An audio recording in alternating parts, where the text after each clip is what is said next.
হাওড়া শিবপুরে ৯ নম্বর word বিনামূল্যে mega স্বাস্থ্য শিবির। আজ ৬ জুলাই ভারতের জাতীয়তাবাদ ও নিঃস্বার্থ সেবার আদর্শে উদ্বুদ্ধ কোটি কোটি মানুষের কাছে এক অত্যন্ত তাৎপর্যপূর্ণ দিন। আধুনিক ভারতের অন্যতম দূরদর্শী জননেতা, প্রখর বুদ্ধিজীবী এবং নির্ভীক দেশপ্রেমিক ডক্টর শ্যামাপ্রসাদ মুখোপাধ্যায়ের ১২৫তম জন্মজয়ন্তী আজ দেশ জুড়ে গভীর শ্রদ্ধার সঙ্গে স্মরণ করা হচ্ছে। শিবপুর ২ নম্বর মণ্ডলের ৯ নম্বর ওয়ার্ডের পক্ষ থেকে আজ বিনামূল্যে মেগা স্বাস্থ্য শিবিরের আয়োজন করা হয়। এই শিবিরে বিনামূল্যে সাধারণ মানুষের জন্য বিশেষজ্ঞ চিকিৎসক বিনামূল্যে ওষুধ ও বিভিন্ন প্যাথোলজিক্যাল পরীক্ষা, চশমা ও ছানি অপারেশনের ব্যবস্থা করা হয়। এই অনুষ্ঠানে উপস্থিত ছিলেন শিবপুর বিধানসভার বিধায়ক রুদ্রনীল ঘোষ, রাজ্য সম্পাদক মণ্ডলী সদস্য রাজকমল পাঠক, প্রাক্তন বিজেপির জেলা সভাপতি রামপ্রসাদ ভট্টাচার্য, শিবপুর ২ নম্বর মণ্ডলের সভাপতি সন্দীপ মাল, সহসভাপতি অচিন্ত পাঁজা, শক্তি কেন্দ্র প্রমুখ সৌমিত্র সামন্ত সহ বিশিষ্ট ব্যক্তিগণ। ভারত কেশরী ডক্টর শ্যামাপ্রসাদ জন্মদিন, আর তার সঙ্গে আজকে একটা বিশেষ স্বাস্থ্য শিবির হয়েছে। আপনি এসে কি বলবেন? প্রথম পশ্চিমবঙ্গে আবার বিজেপি ক্ষমতায় দেয়। দেখুন, সবাই মিলে একটা সুন্দর সমাজ গড়তে হবে। এবার সুন্দর সমাজ ততক্ষণ হয় না যতক্ষণ অপরাধের রাজত্ব চলে। পশ্চিমবঙ্গের মানুষ সুনির্দিষ্ট পরিকল্পনার মধ্যে দিয়ে এর আগে যে সরকার মানুষের নাগরিক অধিকারকে অসম্মানিত করছিলেন, গণতন্ত্রকে, আমাদের সংবিধানকে, আমাদের আইন ব্যবস্থাকে কলুষিত করছিলেন, তাদের বিদায় দিয়েছে। তারা নিজের পছন্দ অনুযায়ী তারা এই নতুন সরকারকে নিয়ে এসছে। আজ শ্যামাপ্রসাদ মুখোপাধ্যায়ের ১২৫তম জন্মদিবসে, এই পবিত্র দিনে সবাই একত্রিত হচ্ছে সত্যের সন্ধানে এবং নাগরিক সম্মান নিয়ে বেঁচে থাকবার জন্য। তাই অপূর্ব এই আয়োজন, যারা আয়োজন করেছেন তাদের ধন্যবাদ জানাই। হেলথ চেক আপ ক্যাম্প চলছে, প্রচুর মায়েরা, বোনেরা, দিদিরা তারা এগিয়ে এসেছেন। ডাক্তারবাবুরা, স্বাস্থ্যকর্মীরা তারাও সাহায্য করছেন। সরকারি স্বাস্থ্য বিভাগ যেমন কাজ করবে, তার সঙ্গে সঙ্গে আমরা কেউই সামাজিক দায়িত্বের কথা ভুলতে পারি না।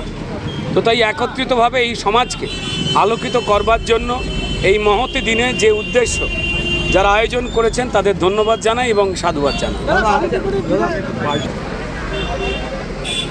দেখুন, শুধু বালটিকরি নয়, সারা পশ্চিমবঙ্গের বিভিন্ন ক্লাব, যে বিভিন্ন জায়গা যেগুলো তৃণমূল দখল করেছিল এবং তৃণমূলের সরকার পুলিশকে, অত্যন্ত সুযোগ্য পুলিশকে নিষ্ক্রিয় করে কোথাও লুটতরাজের জায়গা, কোথাও অপরাধের আস্তানা, কোথাও বেআইনি ব্যবস্থা, সেগুলো কায়েম করিয়েছিল।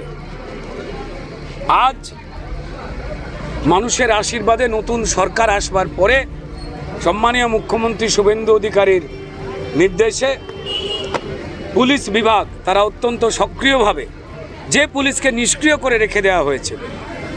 আপনারা জানেন সবাই যে শাসকের আইন চলত, আমার দেশের আইনের যে শাসন তা চলতো না এই পশ্চিমবঙ্গে তৃণমূল পরিচালিত সরকারের আমলে প্রাক্তন মুখ্যমন্ত্রী, পুলিশ মন্ত্রী মমতা বন্দ্যোপাধ্যায়ের নির্দেশে। তো যখন সেই মেঘ মানুষ কাটিয়ে দিয়েছেন,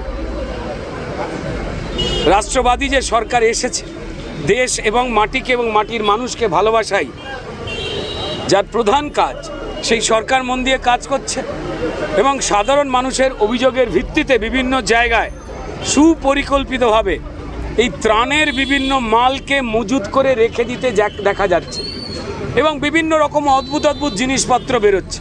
কোথাও অস্ত্রশস্ত্র বেরোচ্ছে, কোথাও পিচকিরি বেরোচ্ছে, কোথাও বেলুন বেরোচ্ছে, কোথাও ফুটবল বেরোচ্ছে, কোথাও কিতকিত খেলার জিনিসপত্র বেরোচ্ছে। বড় বিস্ময়কর। পুলিশ তদন্ত করছে এবং যারা এই ধরনের অপরাধ করে, 15 বছরের অভিজ্ঞতা সম্পন্ন চোরেরা বড়ই বনেদি চোর, তাই তাদের বিভিন্ন বনেদি প্ল্যানকে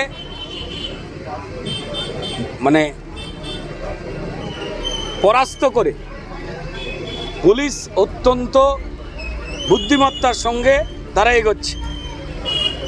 যেদিন ঘটনা ঘটেছে তার পরের দিনই অ্যারেস্ট হন বেশ কিছু মানুষ। এলাকার বিভিন্ন নেতার বাড়ির মেয়ে বউরাও অবধি বাদ যায়নি, তারাও এই হুজ্জুতি গণ্ডগোলের সঙ্গে জড়িয়ে। আবার বলছি, যে আইনের শাসন প্রতিষ্ঠা হয়েছে, দল মত ঝান্ডা না দেখে যিনি অপরাধ করবেন, দোষী হবেন, তিনি গ্রেপ্তার হবেন। তিনি যদি নির্দোষ হন, তিনি ছুটি পেয়ে গেলেন। আর যার যা ঝান্ডার রং হোক না কেন, আমি আপনি আমার সবাই যদি অপরাধ করে থাকেন এবং তার যদি প্রমাণ পাওয়া যায়, আইন যেভাবে চলে সে অনুযায়ী তাদের শাস্তি হবে। অ্যারেস্ট হওয়ার মতো তিনি কি করেছেন সেই বিষয়ে তো পুলিশ যথেষ্ট রকম ওয়াকিবহল এবং তারা তদন্ত করছেন। অ্যারেস্ট করার মতো এরা নানাবিধ কাজ করেছে। আবেগের ভাষা আর আইনের প্রমাণ দুটোর মধ্যে তফাৎ রয়েছে। আমাদের তো মন চায় যে মমতা বন্দ্যোপাধ্যায়কে মানুষ বলেন এক্ষুনি জেলে পুরে দিন, কিন্তু আইন সে তো অন্য কথা বলে, প্রমাণ নিয়ে চলে, তাই না?